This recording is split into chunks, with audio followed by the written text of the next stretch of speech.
Obrigada. Bom, pessoal, então, boa noite. Hoje a gente está aqui no nosso terceiro bootcamp, nosso terceiro painel do Ideias, recebendo a Juliana. Então, Juliana, muito obrigada por ter aceito o convite, obrigada pela tua presença.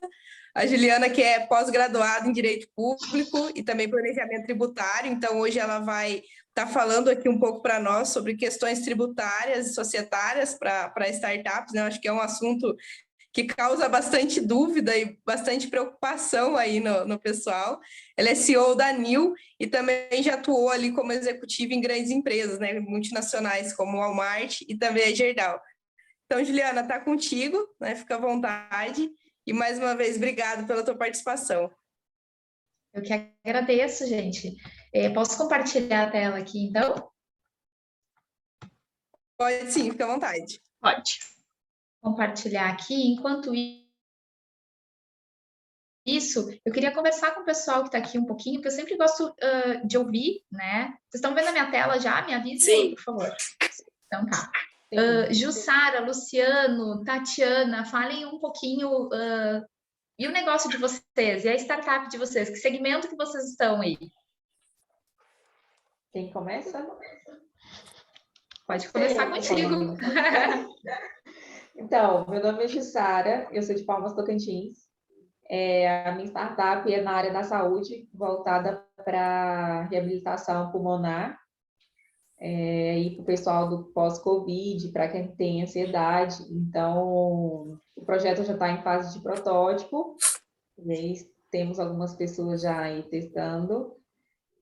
Dentro do aplicativo, a pessoa ela vai aprender a respirar da forma correta, ela pode fazer treinos de respiração, fazer teste de força pulmonar. Então, é um app bem interativo e bem, assim, importante, né? O recurso em si. Parabéns, demais! Eu tenho um problema, cada vez que eu chego perto da Venture, eu me apaixono por todas as startups, sabe? Eu tenho um sério problema com isso. Nossa, se apaixone pela minha, já está no tempo certo. Então tá, parabéns. Obrigada. Tatiana, Luciano, me contem um pouquinho aí. Bom, antes tá, Luciana, a nossa, né, a Paty vai entrar mais tarde, a nossa startup é uma plataforma de oferecimento de serviços financeiros que leva em consideração... Desculpa que eu tô sem câmera, que quebrou a câmera do meu notebook, eu não tive o webcam, tá? De oferecimento de serviços financeiros que não é viesado, porque hoje no mercado financeiro, na contratação, as pessoas ficam com muita dúvida se aquele produto é o certo para a pessoa ou para quem está vendendo, porque é um mercado viesado em função das comissões. E a ideia da nossa plataforma é tirar esse viés e cobrar pelo serviço de consultoria para dizer qual é o melhor produto para você, e essa comissão voltaria para o cliente como um cashback. Então, a gente indicaria, de fato, o produto certo para o cliente, não o produto que paga melhor. Legal, muito legal também. É um filão de mercado, né? Digamos assim. Mas então, tá bem, queria conhecer um pouquinho só para entender, né? Serviço, produto, enfim, como é que vocês estão. Então, vou passar aqui, né, o nosso primeiro slide para fazer alguns questionamentos, né? Vocês já pensaram em algumas situações como a gente tem como estabelecer algumas regras entre os sócios, né, nas startups? Como é que a gente vai estruturar essa sociedade, até trazer segurança, tranquilidade para todo mundo? Quanto de imposto a gente vai pagar, certo? Até porque eu preciso precificar, eu preciso fazer um plano financeiro, enfim. É possível prever a minha carga tributária para ser mais assertiva, né, na precificação do meu produto, do meu serviço? Então, são essas questões que a gente bate com alguns empresários que estão iniciando e, claro, startup é uma empresa como qualquer outra. Então, a gente traz aqui para vocês essas questões, porque a gente sabe que os investidores também querem ter segurança, né? Também querem saber como é que vocês estão organizados, como é que as coisas vão evoluir passados 6 meses, 1 ano, 24 meses, né? Então, tem toda a questão dos aportes aí, e, claro, eles querem uma empresa que prospere, certo? Então, vamos ver aqui um cenário, né? Como é que tudo geralmente acontece no pessoal que chega aqui na NIL? Um belo dia, né? As pessoas se encontram, resolvem fazer negócios juntas, vão até um escritório de contabilidade, recebem um contrato modelo, contrato social modelo, todo mundo assina e vamos lá ser feliz, né? Pois é, o que vem depois disso? Uma série de problemas relacionados a ingresso de novos sócios, saída de sócios, quanto cada um tem de participação na empresa, né? Pessoal, eu assisto isso todos os dias, e não somente com amigos, mas também com familiares, né? Eu trabalho muito com empresas de caráter familiar, então tem o pai, a mãe, o genro, a nora, todo mundo ali dependendo da mesma empresa. E amizade é amizade, né? A gente começa, tá aqui conversando, tá tudo certo, né? Tá trabalhando junto, até que alguma rusga, alguma questão, e geralmente é financeiro, começa a desfazer essa amizade. Qual é o primeiro ponto a ser atingido? A operação da empresa. Até porque a gente sabe que dentro das startups, o pessoal que está começando, enfim, bota a mão na massa, né? Tá na linha de operação, e todos são fundamentais, desde a pessoa que cuida do marketing, até a pessoa que cuida de uma programação, até a pessoa que cuida de determinado envio de item, enfim, desenvolvimento de algum serviço. Então, assim, não dá para desfazer, só que todo mundo tem que estar tranquilo. Então, a gente trabalha aqui na NIL muito com um trabalho preventivo. O que a gente faz? A gente utiliza mecanismos da legislação para deixar todo mundo seguro, todo mundo tranquilo, tá? Seguindo aqui, passando, né? Tem uma frase que eu gosto muito, que diz o seguinte: as melhores startups começaram com alguém querendo solucionar um problema, né? Acredito que isso tenha acontecido com vocês também. E aí a gente pensa em solucionar o problema dos outros, a gente tem que cuidar para não gerar problemas para nós, né?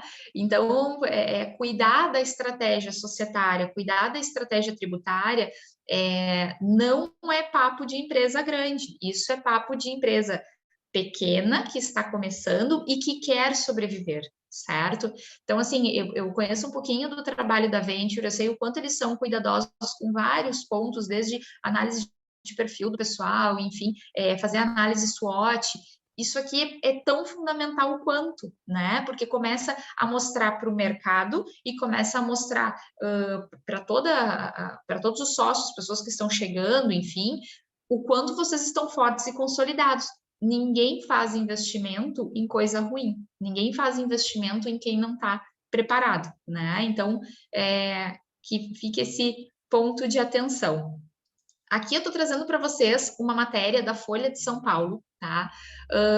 Que chama a atenção, né? E diz o seguinte: de cada 10 startups brasileiras, 6 são histórias de fracasso, tá? Olha só, na hora de explicar os motivos que levam ao fechamento das startups, os responsáveis pelas aceleradoras foram unânimes nessa pesquisa. O principal culpado é o desentendimento entre os sócios. E aí tem uma frase muito legal: a maioria das empresas não morre, elas se suicidam, né? Então, volto lá no início. O que eu falei para vocês? Pessoal, primeiro momento que der, que um quiser tomar uma decisão X e o outro Y, investir em alguma coisa e o outro não, começaram os problemas. E aí a gente tem que ter as regras muito bem definidas para isso, para estar preparado. Sabe por quê? Porque quando cada um sabe o seu lugar e sabe o que vai acontecer dali para frente, o problema ele dissolve, né? Vai discutir, vai brigar, um vai sair, vai caminhar um pouco, vai fumar um cigarro, vai dar uma volta, vai fazer alguma coisa, mas parou por ali, a empresa continua, certo? Então, tanto a estratégia societária quanto a tributária que eu estou trazendo aqui para vocês são fatores muito legais para quem quer a preservação da empresa, tá bem? Então, vamos lá, vamos falar desse tal de contrato social, né? Vocês já têm CNPJ? Jussara, Tatiana, me digam, vocês acreditam que já têm um CNPJ, já têm um contrato social? Não. Ainda não? Eu tenho o CNPJ e o que foi legal é que eu organizei o CNPJ inteiro para poder receber tudo que eu estava produzindo. Então, assim, eu já entrei, graças a Deus, com essa mentalidade de que tinha que estar tudo organizado e tal. Então, a partir de agora, eu tive uma reunião com o contador hoje. Então, depois que eu estabelecer a viabilidade financeira do aplicativo e ter todo o projeto dele certinho, Aí a gente vai definir, voltar ao contrato social da empresa e definir as partes, né? É isso, mas assim, tá assim, caminhando para ficar tudo organizado, bem organizado. Que legal, isso aí, isso aí. Tatiana, vocês têm? Não temos. Não tem ainda? Então tá, vamos conversar um pouco sobre isso, acho que pode ser legal para vocês. Então, assim, geralmente, pessoal, o que acontece? A gente chega na contabilidade e o contador diz o seguinte: olha, eu tenho um contrato social padrão aqui. Ele fala onde vocês estão, quem são os sócios, qual o capital social, e tem algumas regrinhas ali sobre a administração, coisa formal, coisa que a junta comercial precisa. E a gente vai e assina, porque o que a gente quer mesmo é trabalhar, é ver o serviço, né? Geralmente é isso que acontece, tá? Deixa eu só, posso abrir um comentário rapidinho, Claro, Juliana? por favor. Você falou assim, né, que é um contrato social modelo. E aí eu queria comentar assim, a empresa de contabilidade que me assiste, ela é tão boa que eles prezam todos os mínimos detalhes. Então, assim, tudo eles querem marcar reunião para discutir. Eles marcaram uma reunião comigo para explicar sobre a lei de proteção de dados. Então, é uma empresa muito diferenciada, sabe? Quando você vê que o trabalho é sério. Então, assim, eu fui fazer um contrato com os meus clientes de prestação de serviço aqui no Pilates, meu trabalho físico, e eles disseram, coloca exatamente todos os detalhes que você quer. Em cima disso, a gente vai elaborar. Então, eles elaboram o contrato, não é nada feito por acaso, sabe? Então, é bem legal quando você pega uma empresa que você sabe que é séria e que te assiste. Bom, para quem não tem ainda, gente, eu super indico a minha contabilidade lá. Muito legal, muito legal. É realmente fora da curva, Jussara, mas é isso, né? No fim do dia, é isso que a gente quer, ter essa assessoria, por isso que a gente contrata, né? Mas, assim, o que eu sempre pergunto para o pessoal quando a gente vai conversar sobre esses pontos das empresas que estão começando é o seguinte: olha, tu entregaria o teu contrato social para um investidor dar uma olhada, né? O que está escrito lá? Claro, a Tatiana e o Luciano ainda não têm, enfim, mas sempre se perguntem isso: dá para eu entregar esse documento? Porque, vejam, o contrato social é um documento público, né? Ainda que vocês não entreguem, eu posso fazer um pedido na junta comercial do estado e obter o documento, né? Claro que vocês vão em São Paulo, você nem precisa pedir, é só entrar no site. É só entrar no site, né? Sabe que aqui no Sul, eu sou da época que a pastinha ainda a gente tinha que escrever numa pastinha e tal. E aí, há uns 10, 12 anos atrás, assim, eu lembro que eu entrei no site da Junta de São Paulo, eu estava abrindo algumas empresas por aí para uns clientes, e eu disse, nossa, é tudo no site, não acredito. Aí foi uma coisa, aí todas as juntas comerciais vieram, mas tu tem razão, entrou no site e já consegue ver. Então, vamos lá. Pessoal, falamos lá no início, né? Agora, temos o contrato social, temos algumas regras entabuladas, só que assim, é um documento público. Tem coisas que eu não quero colocar ali, eu quero acertar com os meus sócios, mas eu não quero colocar ali. Tem como eu fazer outro documento? Tem, e ele tem nome, tá? É o Pacto de Cotistas. Aqui eu estou trazendo o pacto de cotistas para vocês, porque geralmente as empresas de vocês são divididas em cotas, né? A gente tem o pacto de acionistas, que aí são ações lá na lei das SA. Espero que todos vocês cheguem lá um dia, né? Uma empresa, uma estrutura gigante, enfim, abrindo para a Bolsa de Valores e tal. Mas por enquanto a gente vai falar em cotas, tá? Então, esse é um documento. Juliana, só uma dúvida. Sim. Tem como estabelecer regras fora do contrato social quando não há CNPJ? Porque nesse caso aqui você já tem um CNPJ e você faz um pacto de cotistas fora do contrato social. Mas existe algo similar quando você ainda não tem constituído a empresa? Então, a gente pode dar um nome que a gente quiser, tá? Porque a legislação, ela tem algumas formas, enfim. O que vocês vão fazer, na verdade, é um termo de compromisso entre as pessoas. Vou te dizer, Tatiana, que não é o mais aconselhável, até porque as startups, pelo marco legal das startups, tem uma série de benefícios e agilidade para abrir CNPJ, para começar. Inclusive, tem lá, quando tu começa com um MEI, por exemplo, né? Tem alguns escritórios que atendem e não tem cobrança. Então, assim, tentem ir atrás do CNPJ de vocês, até para proteger. Bem pelo contrário, Juliana, é que a gente já tem outras empresas, já tem outras responsabilidades, e então nesse momento a gente não queria criar por causa das outras empresas, entendeu? Não é que a gente não tem empresa, nem MEI a gente consegue criar, que a gente é só Sim, sem os LTDAs diferentes, entendeu? Por isso que eu pensei num instrumento diferente, que nesse momento não seria o caso da gente colocar o CNPJ. Vocês podem trabalhar com um termo de acordo, né, entre todos os participantes que têm aquela finalidade ali de realizar um objeto. Importante te dizer, isso vai fazer uma regra entre vocês, né, e não mais da porta para fora, digamos assim. Esse documento, ele não vale perante terceiros, ele vai valer entre vocês, tá? Mas é uma possibilidade, tá? Então, assim, pacto de cotistas, por que ele é tão importante, né? Porque ele traz detalhamento, ele traz itens que talvez vocês não queiram que seja público, né? Que fiquem lá expostos para todo mundo ver como num contrato social. Então, é bastante interessante que vocês tenham, a forma dele é muito parecida com um contrato, tá? E aí vocês vão, claro, precisar de uma assessoria, mas vocês vão colocar todas as regras que vocês querem ali. Olha, é proibido comer hambúrguer dentro da empresa.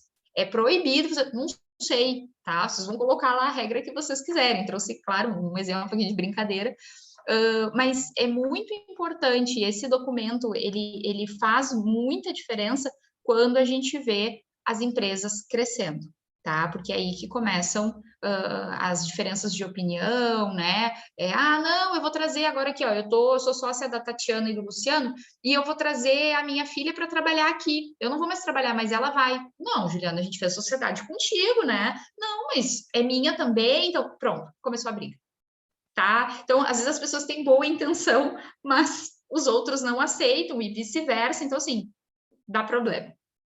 Bom, continuando aqui, como é que a parte societária vai contribuir para a performance da empresa? Juliana, existe isso? Não acredito que o que eu vou colocar lá no meu cartão CNPJ ou no contrato social vai ter diferença? Tem, pessoal, tem. Vou dizer para vocês, tem um exemplo clássico aqui que é o seguinte: a gente tem uma possibilidade de denúncia para a Receita Federal quando o teu concorrente te pega desenvolvendo alguma coisa na tua área que não está devidamente, né, registrado no teu contrato social e tal. A Receita pode vir, chegar e autuar e, inclusive, proibir, né, a tua atividade até que tu regularize. Então, a gente chega a questões bem extremas. Claro que a gente está falando num nível concorrencial que geralmente não acontece nas startups, né? Mas só para que vocês vejam o quanto é importante. Agora sim, tem outros fatores que são importantes. Tipo societário, né? Se está adequado, número de sócios para aquele tipo societário, enfim, objeto social, quais os quinais escolhidos, né? Porque eu tenho que pensar na minha operação hoje, na minha operação em 6 meses e 12 meses, certo? Juliana, então, assim, eu posso fazer a pergunta durante ou você quer que deixe tudo para o final? Não, pode falar, vamos conversando. Existe algum ônus de você encher o seu contrato social de quinais diferentes, assim? Tem algum problema? Porque, assim, eu sei que dependendo do quinai que você escolhe, você emite nota numa tributação diferente. Então, assim, qual é o ônus de você ter um monte de quinais no seu contrato social? Então, a gente tem uma possibilidade, inclusive, de fraude, tendo em vista a leitura que a Receita vai fazer do que tu está trabalhando, entendeu? Vou te dar um exemplo, tá? Eu tenho uma empresa voltada, vocês têm uma plataforma, né? Uma plataforma, enfim, um aplicativo, um software, e aí, sei lá, vocês vão colocar um KNAI de venda de itens para, sei lá, agronegócio, sei lá, vou pegando um exemplo aqui maluco, entendeu? Tá, mas só um pouquinho, não tem a ver com o objeto. Inclusive, a junta comercial pode vetar se ela verificar que isso não tem relação com o teu objeto social, né? Então, tu pode entrar numa ciranda ali totalmente desnecessária. Tu vai ter que justificar, tu vai ter que entender, vai ter que demonstrar, na verdade, para as autoridades, e aí, assim, ó, vale a máxima, né? Não chama atenção. Não vale a pena chamar a atenção desses caras. Tá? Então, é melhor regularizar, deixar tudo regular, assim. Mas deixa eu te perguntar, por que tu tá me perguntando isso? Vocês queriam colocar o KNAI de vocês no CNPJ já existente? Não, porque, bem, o último contrato social que eu fiz, eu enchi de um monte de KNAI. Porque eu falei, vai que precisa, depois tem que alterar o contrato, tem que fazer não sei o que. Eu falei, tem problema? O contador falou, não. Ele falou, então põe. Tipo, não é coisas que eu ainda não estava fazendo, mas que eu poderia um dia fazer aí. Não é um problema, mas daqui a pouco tu entra numa ciranda aí de fiscalização desnecessária. Então, eu te diria o seguinte, vai fazendo isso aos poucos, ou abrir uma frente, né? A nossa plataforma agora está vendendo camisetas legais com frases voltadas a fintech, sei lá, né? Alguma coisa assim. Aí tu vai lá e coloca, entendeu? Até porque daqui a pouco tem toda uma questão de tributação que oscila muito se tu tá vendendo serviços, tu tá prestando consultorias, tu tá principalmente no Simples Nacional, né? Então, eu te recomendaria não fazer, né? Para não dar esse gap aí, tá? Mas proibido não é, tá? Não tem nenhuma... Muito que bem. Bom, pessoal, tipos mais comuns, né, de empresas que a gente vê por aí. Sociedade unipessoal veio com a Lei de Liberdade Econômica, né? Então, aí é a nossa grande novidade, né? E está entre as possibilidades aí de formatação das startups. É uma sociedade de um sócio só, com uma camada de proteção das limitadas, tá? Então, o que isso me diz, né, no fim das contas? Olha, uma limitada, ela tem a limitação, né, por isso o nome ali, com relação ao patrimônio, com relação à sua responsabilidade, certo? Quem olha de fora já sabe com quem está lidando, mais ou menos essa é a ideia. E aí a gente tem a sociedade, em que a gente tem mais de 2 ou mais sócios, né, que é o clássico aí, vamos chamar todo mundo, vamos botar todo mundo no contrato social, ok.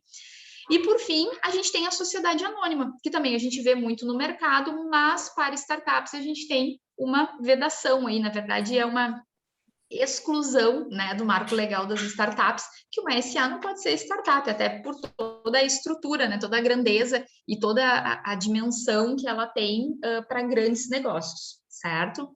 Então, só para vocês terem uma ideia das possibilidades. Eu acho que está no próximo slide aqui, deixa eu ver. Ah, tá aqui, ó.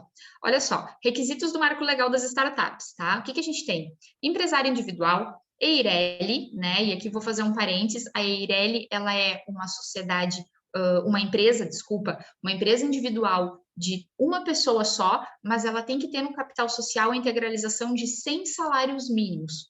Quando veio a Lei de Liberdade Econômica e trouxe a sociedade limitada unipessoal, praticamente caiu em desuso, tá? Só quem já tinha e não quis trocar, enfim, mas tá praticamente caindo em desuso. Ninguém abre mais a EIRELI, mas tá lá no marco legal, então, ok.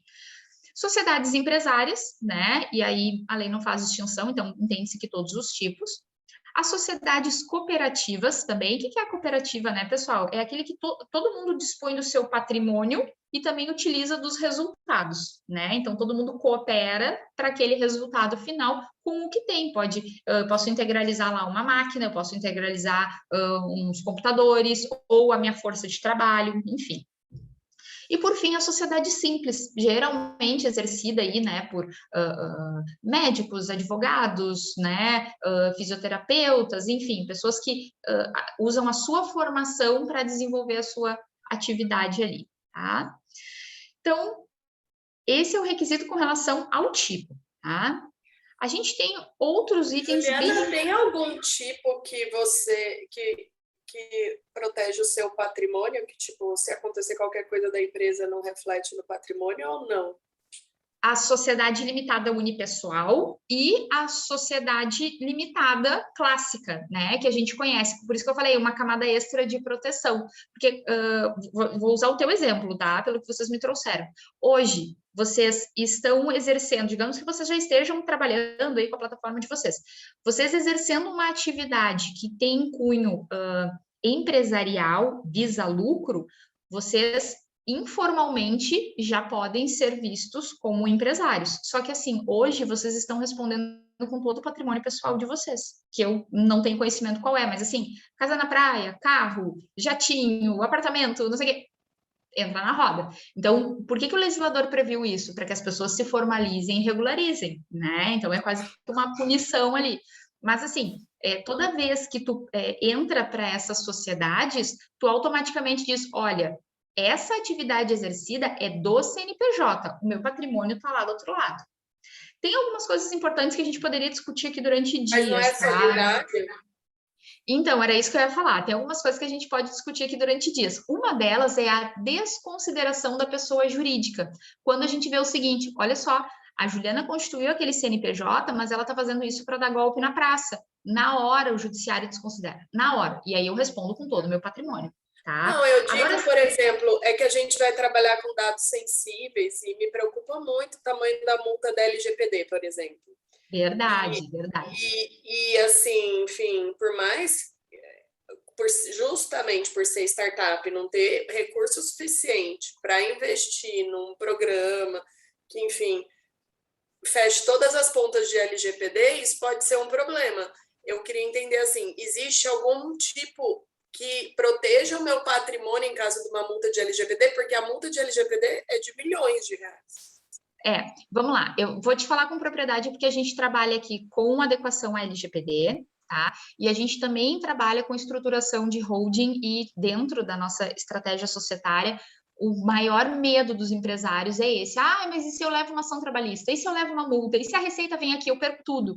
Então, a gente trabalha protegendo esse patrimônio, tá? Porque hoje não existe mais aquela coisa que se dizia blindagem, né, patrimonial. Isso não existe mais, existe proteção de patrimônio, porque é tudo automatizado, né? A Receita sabe quanto passa de dinheiro na tua conta, é só eles quererem buscar. Então, assim, o que eu preciso te dizer? Em primeiro lugar, vocês estão trabalhando com dados sensíveis, né? Dados pessoais e dados sensíveis, né? Porque qualquer cadastro que vocês recebam, pronto, pegou o nome e e-mail do cliente e já era, né? Precisa de adequação. O que vocês têm, o que eu oriento vocês, né? Eu não gosto muito das empresas que estão surgindo agora de tecnologia querendo fazer cliente de refém, tá? E tá acontecendo muito isso no mercado. Todas as reuniões que eu participo aqui, cada vez mais pessoas vêm falando que estão vendo isso acontecer. Aqui na NIL, a gente entra com uma adequação, entende os processos das empresas e faz a adequação para aquela atividade. Então, minimiza bastante o risco, tá? Agora, vamos pensar na questão das multas. Como é que tu pode te prevenir? Bom, tu pode estabelecer uma estratégia, né? Abrindo uma estruturação de holding, em que tu vai colocar lá essa holding como sócia, né?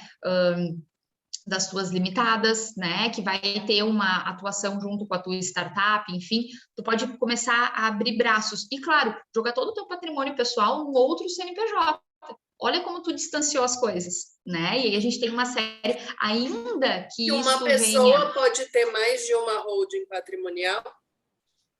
Na verdade, a gente trabalha, assim, mais de uma holding. A gente trabalha com uma patrimonial, uma de operação, uma relacionada à diversificação de negócios. Então, tem uma série de possibilidades, tá? Não, é que eu já tenho uma holding patrimonial e eu queria outra. Sim, tu pode ter outra. Vai te dar um custo alto. Vai te dar um custo considerável, assim, isso, né? Abrir uma outra, mas ok. Mas entendi, tá bom. Tá? Mas pode, não tem vedação, tem que cuidar regime, tem que cuidar a carga tributária só que tu vai colocar aí dentro, tá? Mas não tem problema, tá? Outra questão, pessoal, do requisito do marco, tá? Legal das startups. Olha só, as startups, elas precisam colocar uma declaração no seu ato constitutivo ou alterador, né, de utilização de modelos de negócio inovador para geração de produtos ou serviços. E aí vocês passam, então, a recepcionar, né, a Lei Complementar 182 de 1º de junho de 2021, que é o marco legal das startups. Ou vocês solicitam lá o enquadramento no Inova Simples, através da Rede Sim, certo? Então, assim, tendo um ou tendo outro, automaticamente vocês caem na LC 182, que é recente aí, tá? De 2021. Eu trouxe para vocês o conceito de inovação, tá? Que é de uma outra leizinha, deixa eu até ver o número que eu anotei aqui, que é a da 10973 de 2004.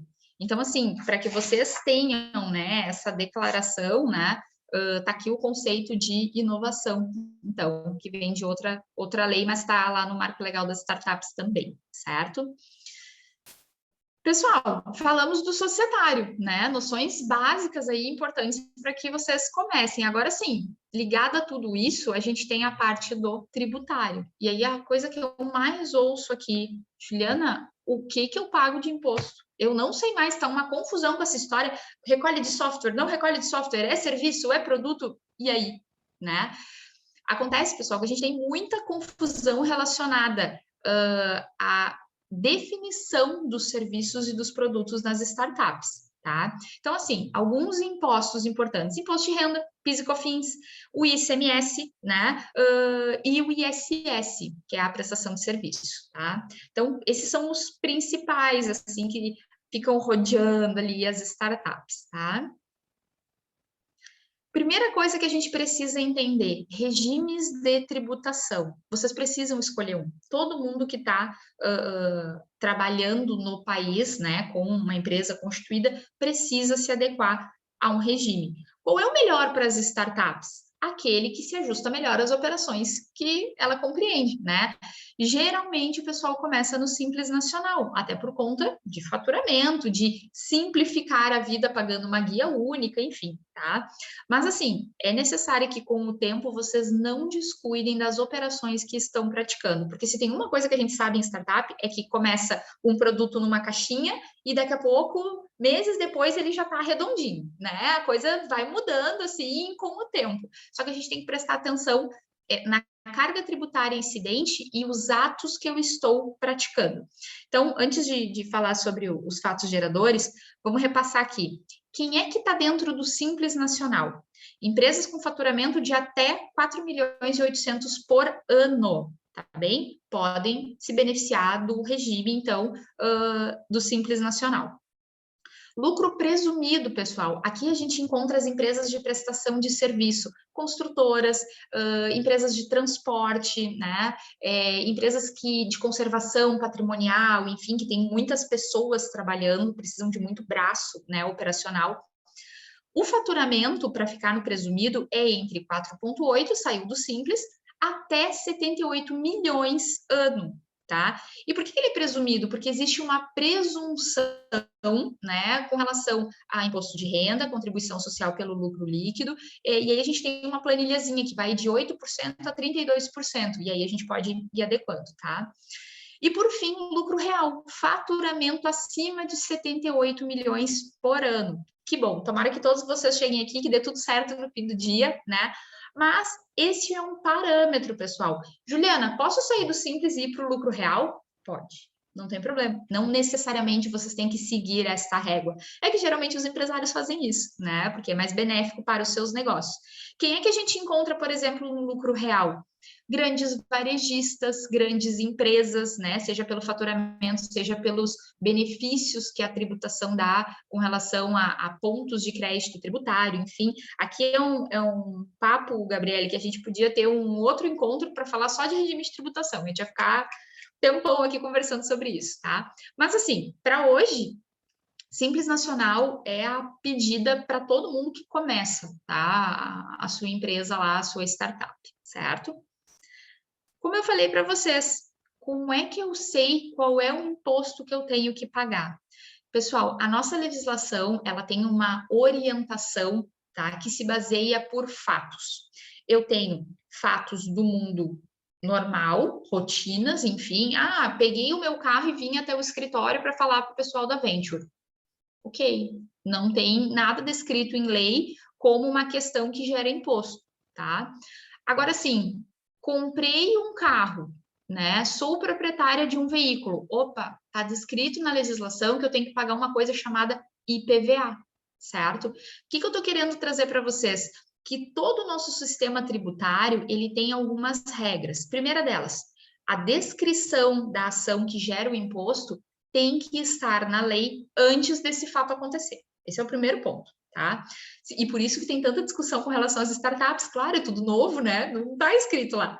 Segundo lugar, os impostos, eles têm competências, né? Então, assim, se eu vou pagar para o município, se eu vou pagar para o estado, se eu vou pagar para a União, enfim.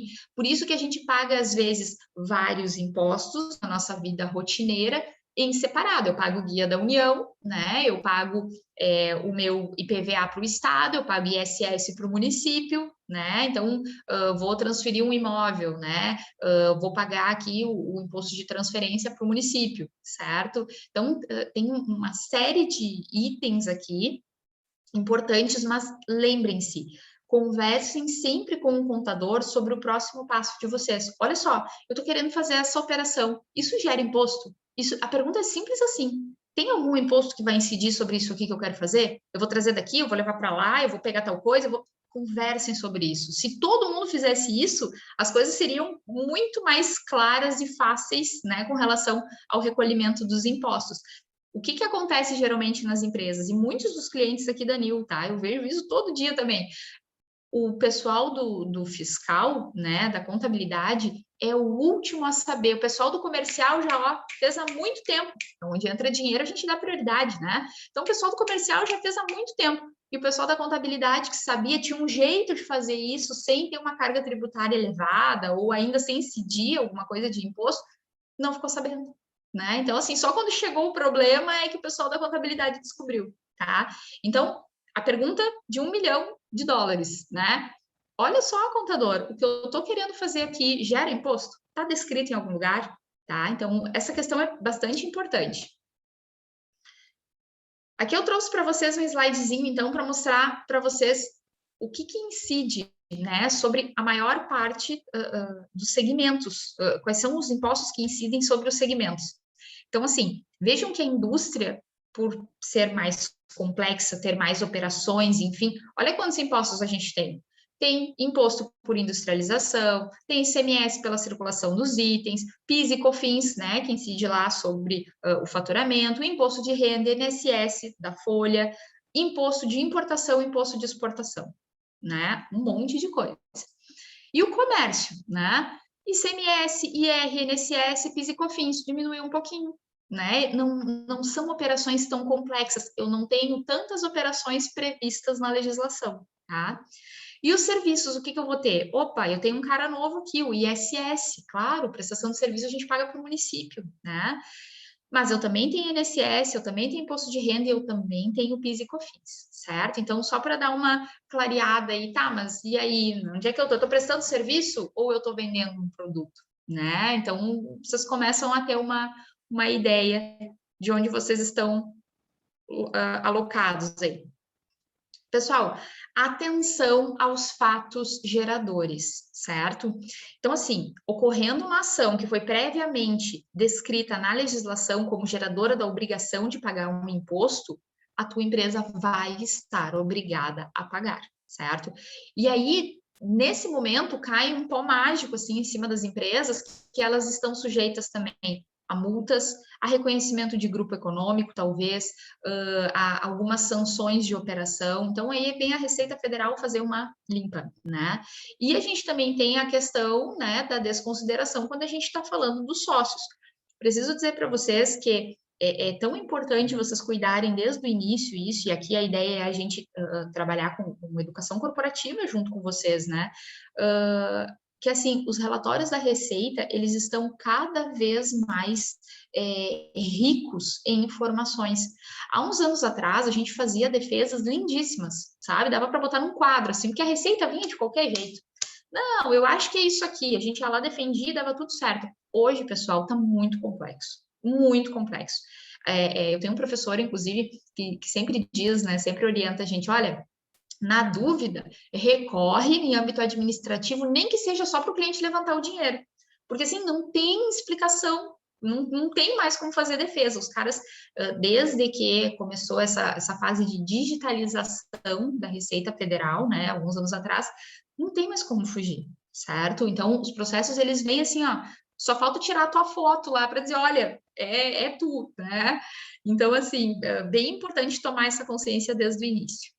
Trouxe aqui para vocês fato gerador de alguns itens, só para exemplificar, então, tá? Imposto de renda. O que está lá na nossa legislação? O imposto, que é de competência da União, sobre renda e proventos de qualquer natureza, tem como fato gerador a aquisição da disponibilidade econômica ou jurídica de renda, assim entendido o produto do capital do trabalho ou da combinação de ambos, e de proventos de qualquer natureza, assim entendidos os acréscimos patrimoniais não compreendidos no inciso anterior. Então, assim, ó, não tem.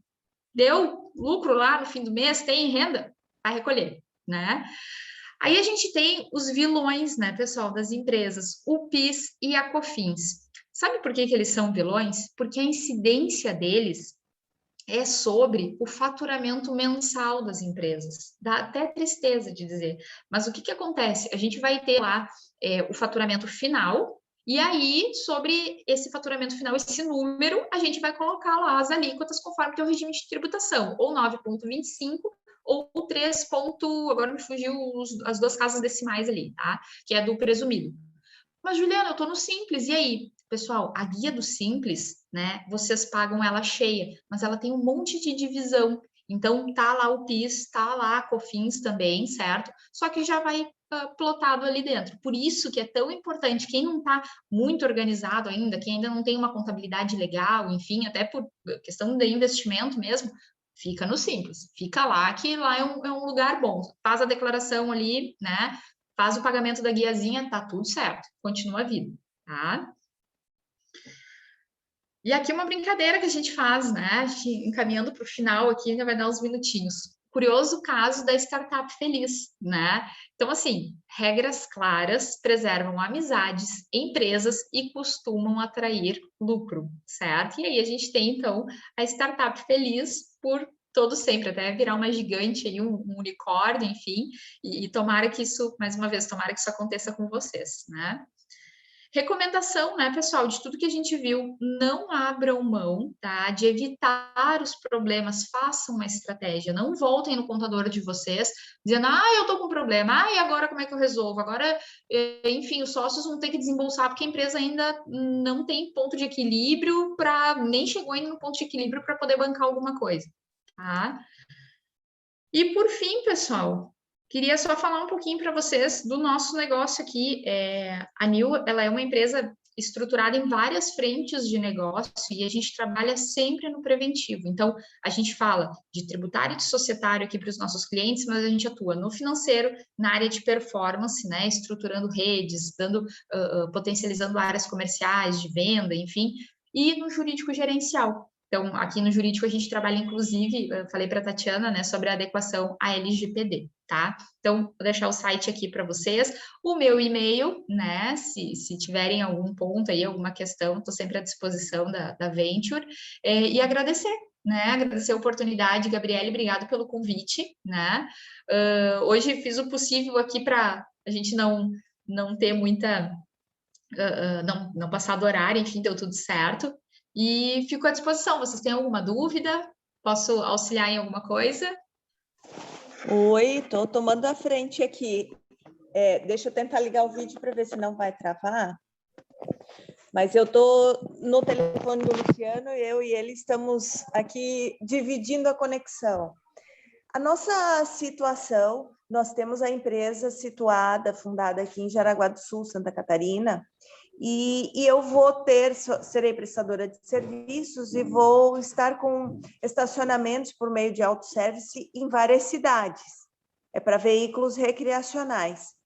E aí a minha dúvida é o do maledito ISS. A minha prefeitura, sem dúvida, vai querer cobrar. Mas se eu estou com estacionamento acontecendo em outras cidades, qual é o entendimento disso? Porque numa outra empresa onde eu fui administradora e gestora, sócia também, nós tivemos que pagar em duplicidade. E aí, como só foi pago uma vez, a segunda já veio com multa, né? Porque aonde o serviço foi realizado, numa cidade do interior de São Paulo, eles me descontaram do meu pagamento e apresentaram, fizeram a retenção e apresentaram o comprovante de pagamento. Sim. Mas uns 2 anos depois, a prefeitura aqui da minha cidade veio me cobrar. Então, é devido? O que eu faço isso a título de preventivo? Porque eu não deveria ter que pagar um imposto em duplicidade, né? Não deve não. E nós precisaríamos abrir um CNPJ lá naquele local também, ou não? Tem que ter uma filial em cada local? Eu vou ler um trecho da legislação para vocês que eu acho que vai esclarecer tudo, tá? Lei Complementar 116 de 2003. O ISS é devido no município do estabelecimento prestador, independentemente do local da prestação do serviço. O que a gente tem que entender, pessoal? Tem algumas coisas importantes aí no meio, tá? E a lei fala em via de regra. Deixa eu até ver aqui Deixa eu só ver um detalhe aqui da 116. É estacionamento, vocês me disseram, né? É isso? Estacionamento, tá. O que é importante, tá? É a LC 116, isso, 2003, tá? Ela dispõe sobre o ISS, ele é de competência dos municípios. Existe, né, pessoal, uma guerra entre os municípios, todo mundo querendo. O que é importante? Para vocês abrirem determinado estabelecimento no município, vocês vão precisar ter toda a questão de alvará, né? Tudo isso na prefeitura local, tá? Sugiro a vocês, para que não precisem abrir um monte de CNPJ para não acontecer, até porque vocês vão ter uma vedação com relação à Lei Complementar 123, que é a do Simples Nacional, vocês não podem ter um monte de empresa no Simples Nacional, né? Talvez seja isso que fez vocês ficarem ali pagando 2 impostos, né? Porque é melhor, é mais benéfico, enfim. Não, nós éramos presumido. Já estavam no presumido?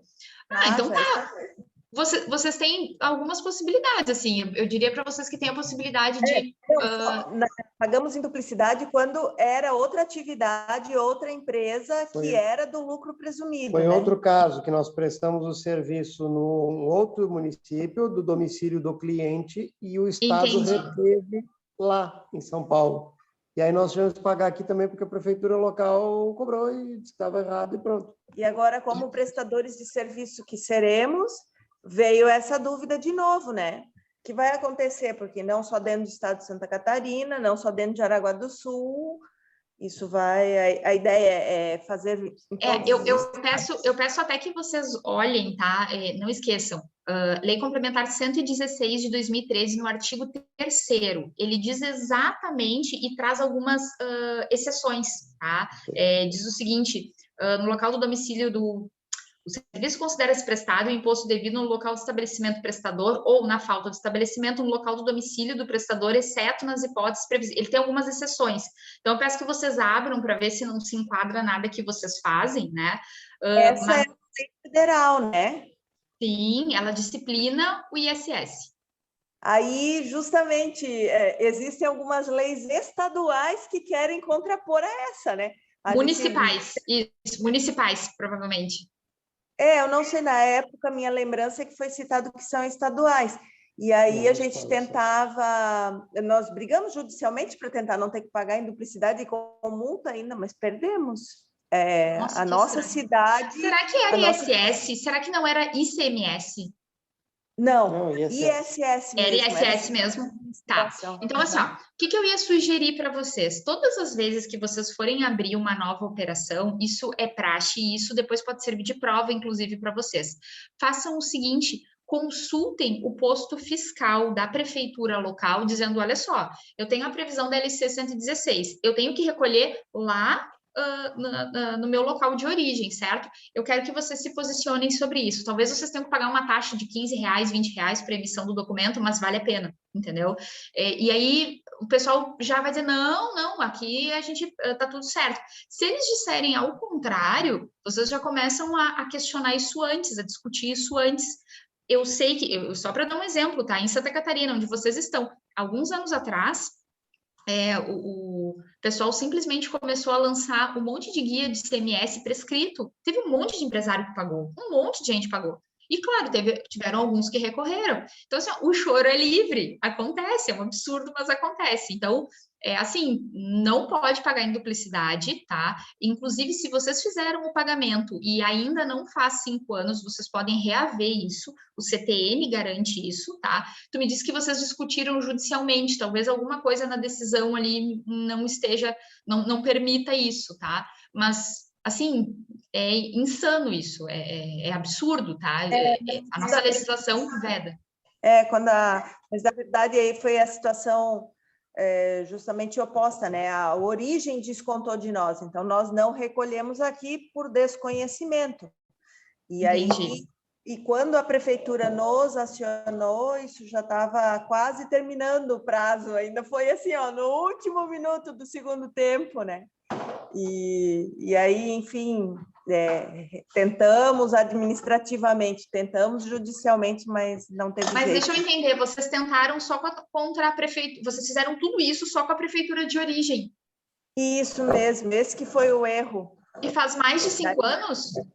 Sim, já passou. Mais de Ah, já 5 passou, anos. porque senão vocês poderiam pedir lá nas outras, entendeu? Porque vocês Foi acabaram... um erro da nossa advogada aqui que não orientou para a gente fazer contra lá também, e aí passou o prazo. Ah, Os que erros pena. E aconteceram mesmo. administrativo, é só pedir que é administrativo no balcão, ali eles devolvem. Os Vai, erros depois, aconteceram, isso mas os fantasmas ficaram. Sim, mas agora não vai errar mais, agora tá tudo certo. Assombram até hoje. A gente tenta, né? Mas aí tropeça lá em outra coisa e as leis mudam muito e tudo é muita informação. Esse é o problema, né? Tá aí, perfeito. Obrigada. Então tá, espero ter ajudado. Com certeza. Muito obrigada. Não, de nada. Gabriele, da minha parte é isso, então. Maravilha, Juliana. Mais uma vez, muito obrigada. Acho que foi muito produtivo, muito valioso para todos. Legal que o pessoal conseguiu interagir bastante hoje, né? Então, mais uma vez, te agradeço pelas palavras, por ter aceito estar aqui conosco hoje. E também obrigada, pessoal, pela presença de todos. Eu que agradeço. Boa noite, pessoal. Até mais. Obrigada, Juliana, e parabéns. Obrigada, o material foi estava ótimo excelente. hoje. E a explicação Obrigada, também. Juliana.